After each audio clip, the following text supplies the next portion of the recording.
ঢাকা বিশ্ববিদ্যালয়ের মহসিন হলে নাকি গত 16 বছর আজান দেওয়া হয়নি। এর কারণ হচ্ছে ছাত্রলীগ নাকি নিষেধ করেছে আজান দিতে, এমন একটা দাবি করেছে আমাদের বক্তা আমির হামজা সাহেব। ঠিক আছে, আপনারা তার বক্তব্যটা একটু শুনুন। 16 বছর আজান দিতে দেয়নি সালেমরা। ছাত্রলীগের ভাইদের নাকি ঘুমের ডিস্টার্ব হবে, এজন্য ফজরের আজান হইতো না। এবার ডাকসুতে শিবির প্যানেল পাস করার পরে তার পরের দিন মাইকে আজান আরম্ভ হয়েছে।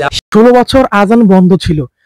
গত কয়েকদিন আগে যখন ডাকসু ইলেকশনে ছাত্র শিবির জয়লাভ করে, এর পরে নাকি আজান শুরু হয়েছে, এতদিন বন্ধ ছিল। ঠিক আছে, এটা সত্য নাকি মিথ্যা সেটার প্রমাণ দিচ্ছে ওই ঢাকা বিশ্ববিদ্যালয়ের মহসিন হলের যারা শিক্ষার্থী তারা নিজেই।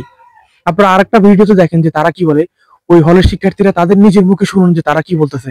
ঢাকা বিশ্ববিদ্যালয় ইসলাম থেকে অনেক দূরে, এটা বোঝানোর জন্য আজান দেওয়া হয়নি গত 16 বছর, এইরকম একটা মিথ্যা বানোয়াট একটা কথা বলেছে জামাতের এমপি পদপ্রার্থী আমির হামজা। ইতিপূর্বেও জামাতের আমির হামজা কিন্তু আরেকটা বিষয় হচ্ছে, উনি কিন্তু জামাতের পক্ষ থেকে এমপি ইলেকশন করবে। ঠিক আছে, একজন সংসদ সদস্য হবে। উনি এখন বর্তমান শুধু হুজুর না, উনি একটা এমপি পদপ্রার্থী, মানে দেশের একজন সংসদ সদস্য হবে। উনি এই কথা বলছে। ইতিপূর্বেও জামাতের বিভিন্ন বক্তা, মানে যাদেরকে আমরা বলি কৌতুক অভিনেতা হিসেবে আমরা বলে মনে করি, কারণ তারা কোরআন হাদিসের রেফারেন্সের চাইতে বেশি মজার কথা বলে এবং বানোয়াট এবং মিথ্যা কথা বলে।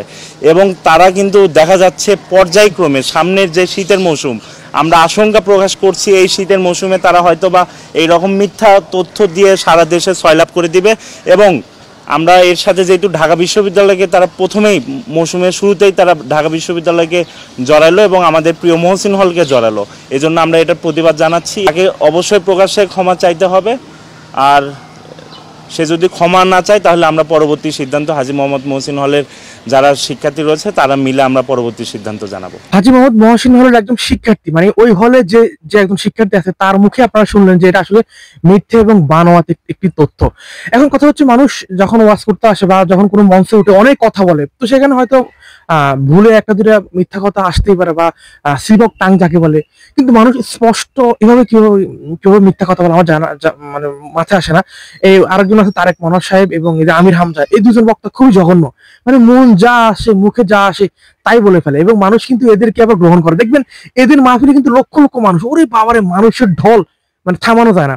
কিন্তু এত স্পষ্ট মিথ্যাবাদী মানুষের এত জনপ্রিয়তা, এটা কিন্তু আসলে খুবই হাস্যকর একটা বিষয়। এই জন্য অনেক সময় বলা হয় না যে বাংলাদেশের মানুষের ধর্মীয় জ্ঞানের চেয়ে ধর্মীয় আবেগ বেশি। সুতরাং ঢাকা বিশ্ববিদ্যালয়ের মহসিন হলে গত 16 বছর আজান দেওয়া হয়নি, এটা মিথ্যা এবং বানোয়াট একটি কথা যেটা বলেছেন মুফতি আমির হামজা।